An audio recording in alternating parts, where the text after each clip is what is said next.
brings us right to the Serena product. Perfect for use in every room in your home.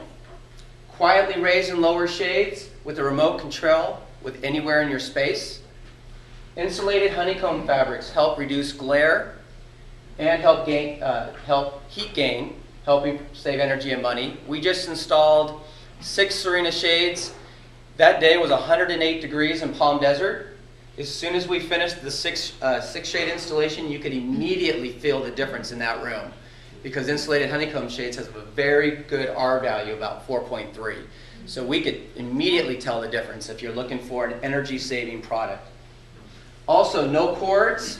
Shade design is ideal for homes with small children and pets, so you're eliminating all cords.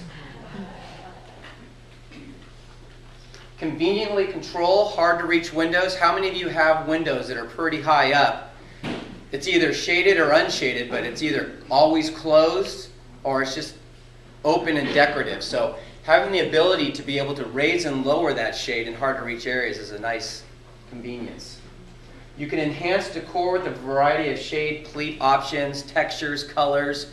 So we have many, many different colors to choose from in different styles. How can we put a shovel on the hand and help when we can no longer move our hands? That's happening. It happens to veterans that are returning. Gardening is a unique and fantastic way for us to enjoy nature again. And so the green circle was invented in England, and Ian Amir is the inventor. It's patented in the United States. It's never been produced here, and it costs $1,300 to buy it in England. I said, oh, I can't go there. I can't do that. I can't bring that into a senior project. So he's developing it in the United States. In Tustin, he found a manufacturer for this product. It's coming out in October of this year. What's that, another couple of months, another month? It'll be produced and available for sale in the United States. This came about by us, voila, listening to our clients, saying, gee, we're redoing these old houses and making them into facilities for assisted living, but wouldn't it be, it's never quite right. So Eric got the bright idea of, well, let's make a house, a prototype that could fit into neighborhoods. So that's what started it, and here it is. All right, well, the idea came about, this prototype, as a vision for doing assisted living at a smaller scale to fit within existing neighborhoods. And doing it not at an institutional scale, but the scale of an individual home. So we created a concept for a 6-bedroom facility to fit within existing neighborhoods, and it fits on a 60 by 100 lot. It can be used as an individual house, or it can actually be arranged in a CCRC campus type of arrangement. The elevation style can be customized to fit into different neighborhood characters.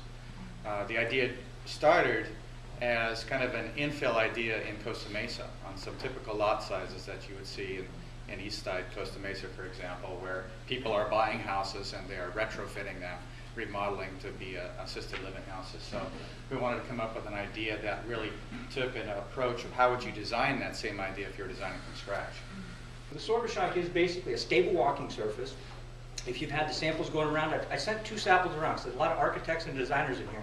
I wanted everyone to feel that the product as it comes is a very pliable product, but there's a couple samples going around with the adhesive and a bonded bottom surface, so you can feel, and then the larger piece with the resilient vinyl on it, then you can feel what happens when you get the adhesive and bonded to it. It becomes a very stable surface, and I'll actually demonstrate it to you in a minute. But the big question is what are the costs? Everyone's asking, okay, what are the costs? The impact of this technology, depending on volume, it can be, it's retailed at $20 a square foot.